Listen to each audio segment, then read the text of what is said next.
Imagine that right now you have an ancient scroll with forbidden knowledge in front of you, the same one that was hidden in secret society for centuries, and today it was accidentally found in a forgotten basement of the Vatican. It contains 5 principles of influence that all great leaders, politicians, and manipulators use, but will never admit it.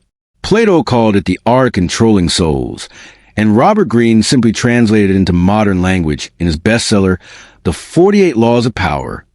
Now you are about to learn something that will revolutionize your understanding of human nature. The first principle sounds paradoxical. In order to influence people, you must first stop trying to convince them. Plato and the Republic describe how the sages of Athens controlled a crowd not through logical arguments, but through myths and images. Remember the advertisement. It does not say, buy this shampoo because it contains component X.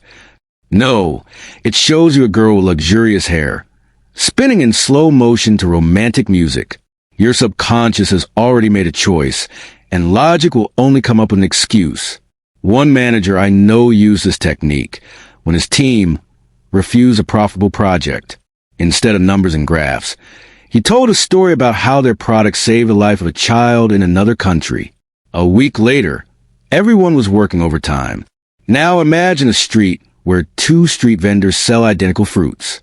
One shouts, "Buy fresh apples," and the other silently arranges them in beautiful pyramids, puts up a wooden box and a sign, "Farmer's Harvest." Who will the first customers approach? This is the second principle, the law of visual superiority. Robert Greene in his works shows how Napoleon deliberately wore a more modest uniform than his generals in order to stand out. But there's a trap here. Many try to look successful by buying expensive watches and cars on credit. Real masters of influence do the opposite. One top manager of Silicon Valley deliberately wears the same sweater, creating the image of a genius like Zuckerberg. And you know what? This works better than any $5,000 suit. And now a story that will change your understanding of negotiations. In 2008, a group of psychologists conducted an experiment. They asked people to donate money to charity. When a person refused, they were told, "Okay, but then at least wish us luck." After that, 75% changed their minds and donated money. This is the third principle, the magic of consistency. Plato called it a shadow on the wall of a cave. A person is more likely to agree with the absurd than to admit that he was wrong in his previous judgment. In business, this technique looks like this. First, they ask you to sign a petition for clean air, and a week later, to buy eco-friendly bags. Refusing the second would mean that the first action was a mistake. The fourth principle is so powerful that it was banned from teaching in medieval universities. Imagine that you come to your boss with 2 proposals. The first is bold and innovative. The second is reasonable but boring. Which one will he choose? 90% of people will say the second, and they will be wrong. Plato explained in Phaedrus. A person makes an emotional decision and then looks for a logical justification for it. Modern neurobiologists have confirmed that our brain first feels, then thinks. One of my clients tripled his sales by simply changing the order of the presentation. First, he showed the client a luxurious office and success stories, and only then a price list. And now we come to the fifth, most dangerous principle. In ancient Sparta, young men were told, "If you want to rule, learn to obey." Robert Greene paraphrased this in Law 12. Use selective honesty and generosity to gain trust. But there's a subtlety here that only great strategists understood. Remember how Steve Jobs returned to Apple in 1997, and the first thing he did was ask for investment from Microsoft's competitor. This move seemed crazy, but it created an image of a victim of circumstances, rallying the whole company around it. Now, you probably feel a little uncomfortable. This is normal. When Plato first described these principles, his student Aristotle said, "Master, this knowledge is too dangerous." To which Plato replied, "Truth is not good or bad. It just is, like a hammer that can build a house or kill a man. It all depends on whose hands it is in." Have you ever noticed how some people can win you over in just a minute? It's as if they know some secret code. In fact, this code has been around for 2,400 years. There's a forgotten passage in Plato's dialogues where Socrates explains to the young Alcibiades, If you want to control people's minds, become a mirror of their secret desires. Modern psychologists would call this the mirroring effect. One banker from Zurich told me how he closed million-dollar deals simply by imitating the pose and breathing rhythm of his interlocutor. But there's an important nuance here. You need to do it like a dance, not like a parrot. Imagine tuning a violin. Too much movement and the string will break. Now imagine the situation. You come to an expensive restaurant where the waiter brings a bill for $300.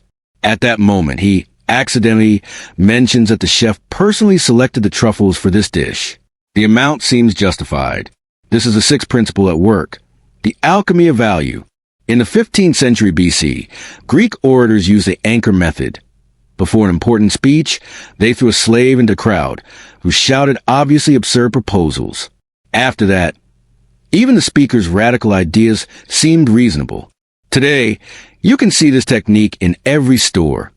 First, they show you a product for $999, and then a modest model for $399. And it works. The brain clings to the first number like a life preserver. But the real masters of influence go further. They use the seventh principle, strategic vulnerability. In 1983, psychologist Ellen Langer conducted an experiment. People were 40% more likely to agree to lend money to a stranger if he said, "I need help," instead of "give me money." Plato called this the wisdom of weakness. Sometimes demonstrating vulnerability gives more power than demonstrating strength. One CEO of a large IT company deliberately talked about his failures at the beginning of his career at meetings. The result? His team was 3 times more productive than his competitors. But it is important not to overdo it. Sincerity cannot be faked.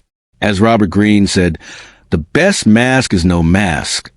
The 8th principle seems contradictory. To influence, you must sometimes give up your influence. In the Republic, Plato describes how wise rulers deliberately create the appearance of resistance to their ideas. Modern negotiators call this retreat tactics. I saw an experienced real estate agent deliberately dissuade a client from buying an elite penthouse, mentioning minor problems with ventilation. What happened? The client immediately signed a contract, convinced of the agent's honesty. It's like in chess. Sometimes you need to sacrifice a pawn to take a queen. And here we come to the most powerful principle, the 9th commandment of influence. In the ancient Greek mysteries, the initiates were told, "The gods love those who know how to wait." Robert Greene paraphrased it in Law 36. Contempt for time is death to power. A Washington lobbyist told me how he spent years lobbying for legislation.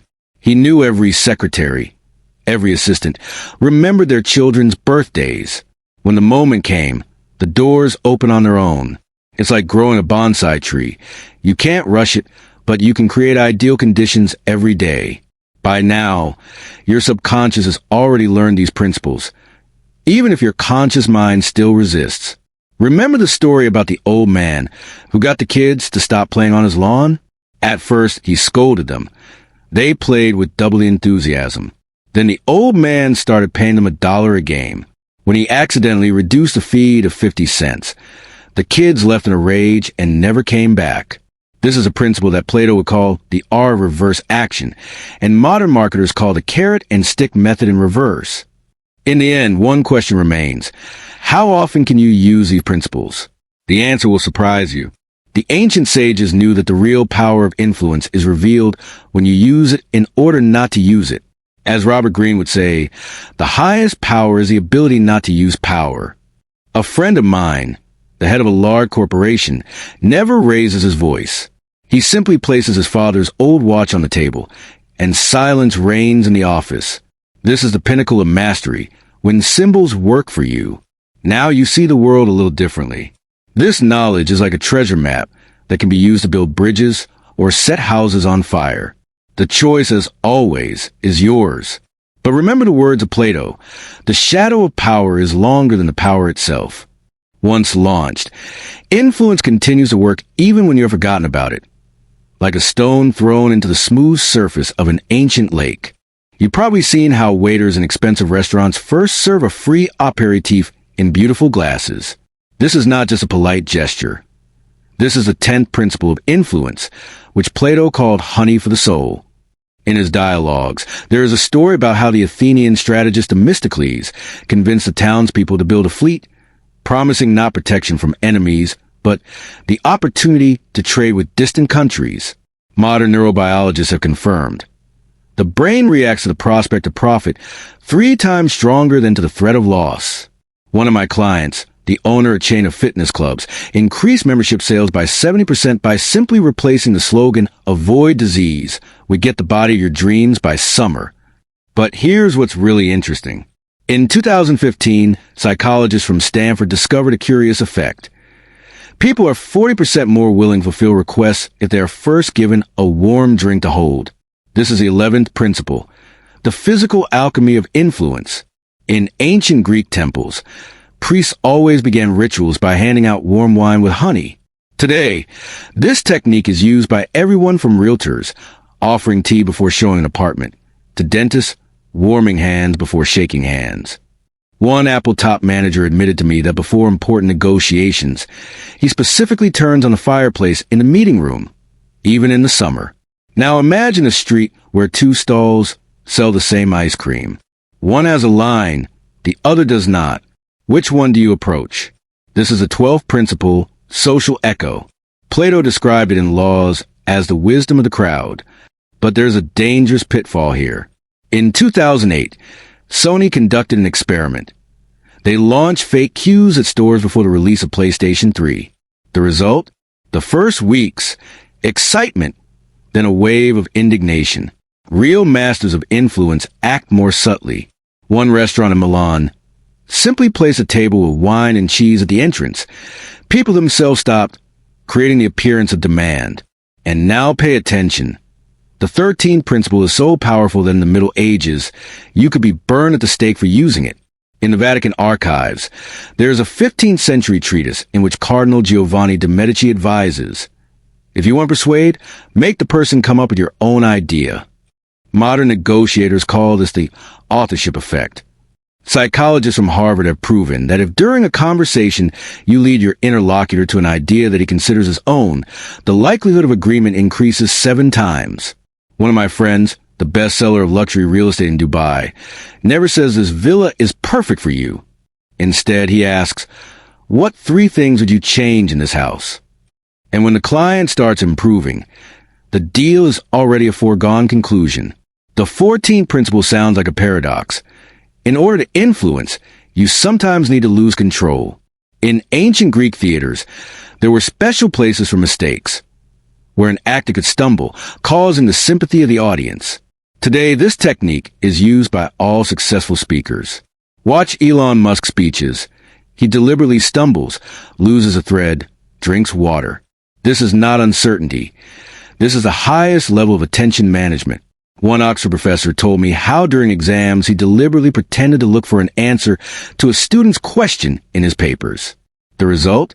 His subject was considered the most honest among students.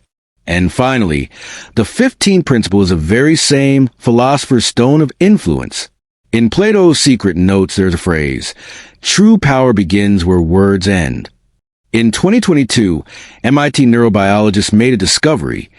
The brain remembers not what was said, but the last emotion in a conversation. Experienced negotiators always end a meeting on a positive note, even if there is no agreement. One UN diplomat shared a technique. When negotiations reach an impasse, he suddenly remembers a funny story from previous meetings. The discussion is interrupted by laughter, and the next proposal is met much more loyally. You are feeling the same as Plato's students in the Athenian garden 2,400 years ago, a mixture of delight and slight fear. These principles always work, even when you have forgotten about them. As Robert Greene would say, the laws of power are like gravity. You may not believe in them, but they still work. The last question remains, what to do with all this? The answer is simple. Start small. Try to apply at least one principle today. For example, in a conversation with a colleague, let him come up with your idea, or end an argument on a good note. You will be surprised how quickly the world will start playing along with you. Remember the story about the old man and the children? It has an unexpected continuation. A year later, the same children came to his lawn again, but not to play, but to ask for advice. This is it, the highest form of influence, when people themselves seek your opinion. As Plato wrote in the last line of Laws, wisdom is when you no longer need to prove anything. Have you noticed how some people always manage to get what they want without pressure or demands? The secret is in the 16th principle, the technique of alternative choice. Ancient Greek orators knew, give a person the illusion of choice, and he will fulfill your request. Modern research confirms.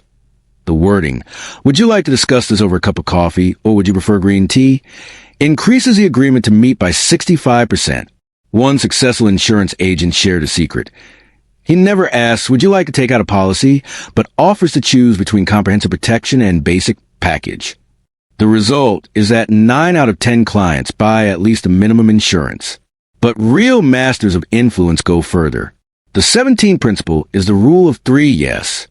Plato and Sophist describe how sages prepare the interlocutor with 3 obvious statements before expressing a controversial idea. Modern salespeople use this technique automatically. You want to save time, right? Do you care about your family's safety? Do you prefer reliable solutions?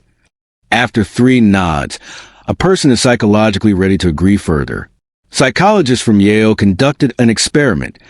Passers-by were 73% more likely to donate money if they had previously agreed with 3 neutral statements. The weather is nice today, isn't it? Now imagine situation.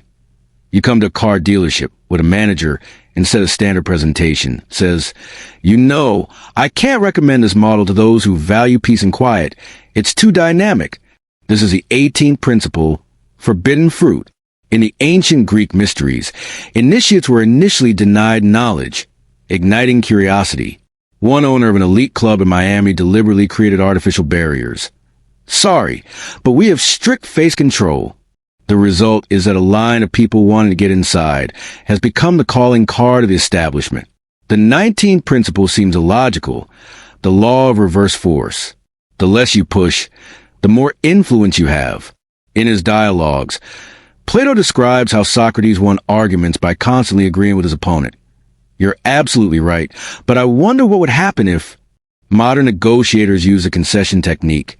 You'll probably refuse, but I understand if you say no, but research shows that such a preamble increases the chances of agreement by 40%.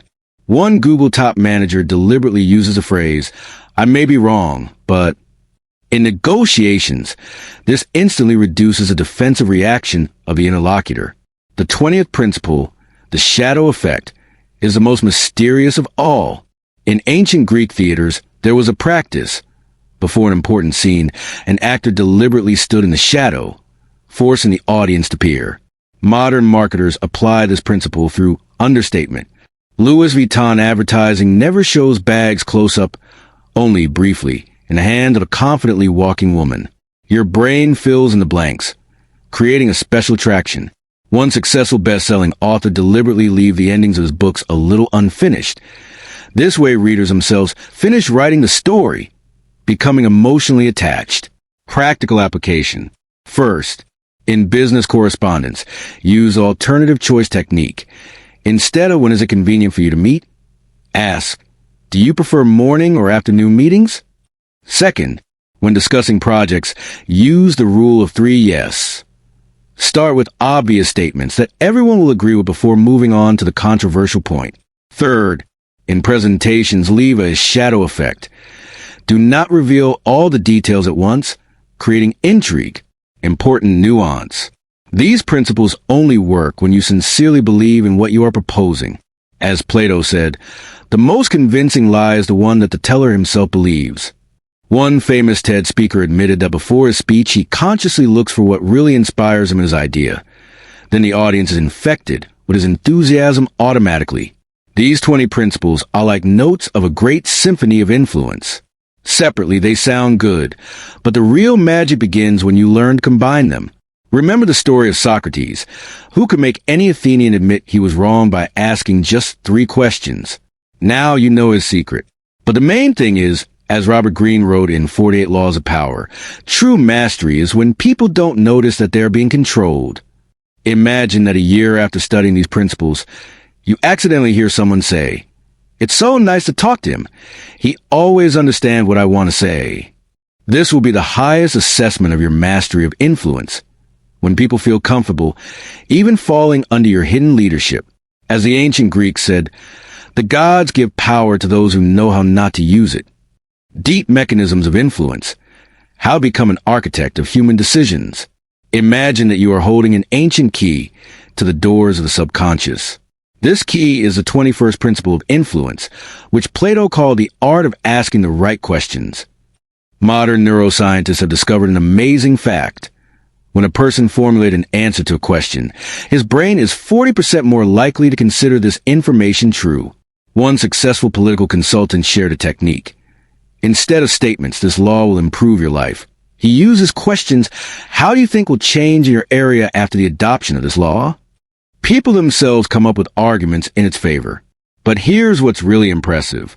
In ancient Athens, there was a ritual of animating statues, when speakers whisper their arguments to marble statues before important speeches. This is the 22nd principle, the eavesdropping effect. MIT studies show that information received accidentally, for example, an overheard conversation, is remembered 3 times better. One CEO of a large company deliberately arranges casual conversations in the elevator, where he discusses his ideas with colleagues, knowing that the rest of the employees will subconsciously perceive it as the truth. Now imagine, you walk into a boutique where there's a mirror on the wall with the inscription, "A person with impeccable taste." This is a 23rd principle, reflexive programming. In the scrolls of the Temple of Delphi, instructions were found for the priests. Put in front of a person's ideal reflection, and he will match it. Marketers of premium brands use this technique, creating a sense of belonging to the elite in buyers. One fitness club doubled its sales by placing signs in the locker rooms for those who care about themselves instead of, "Please keep clean." The 24th principle sounds like a paradox, the rule of limited sincerity. Plato and the Republic advise rulers, tell the truth, but not the whole truth. Modern research confirms that leaders who share some, but not all, of their struggles are perceived as more honest. One famous investor deliberately shares 1 or 2 of his failures against the backdrop of many successes. This creates an image of achievable genius. Influence workshop. First, at your next meeting, try the questioning technique. Let the interlocutor discover your idea. Second, organize accidental eavesdropping. Let colleagues accidentally overhear your discussion. Third, use reflexive labels. Call people the way you want them to behave. Psychological mechanism. When a person hears a question, his brain activates the process of self-persuasion. Neurons begin to produce dopamine in search of an answer, creating a sense of own opinion. This is how the best salesmen, lawyers, and negotiators work. Illustrative story. In the 1960s, psychologist Elliot Aronson conducted an experiment. 2 groups of students listened to the same lecture. The first group was simply presented with the facts. The second group was asked leading questions that led to the same conclusions. A month later, the second group remembered the material 80% better and considered their opinion. But what to do when you need to change an already formed opinion? This is where the 25th principle comes in, the stonemason's method. In ancient Athens, sculptors did not try to change the shape of the stone. They found an image hidden in it. Modern psychologists call this confirmatory persuasion. You find a grain of a person's beliefs that agrees with your idea and expand on it. One experienced doctor told how he convinces skeptics to get vaccinated. "I see that you care about your choice. Let's figure out which options are really safe." Imagine that after 6 months of practicing these principles, you notice a strange thing. People will start coming to you for advice, even when you are silent. This is the highest level of influence, when your presence itself becomes guiding. As Plato wrote in the last lines of Phaedrus, "The true sage does not sow thoughts, but waters those that have already sprouted." Now that you know these 25 principles, the world will appear to you in a new light. You will begin to notice how politicians, advertisers, and even your friends, often unknowingly, use these techniques. Most importantly, remember Robert Greene's warning. Power is like fire, warming the skilled hands and burning the unskilled. Use this knowledge wisely, and one day you'll discover that the most powerful influence is when people thank you for making the right decision themselves.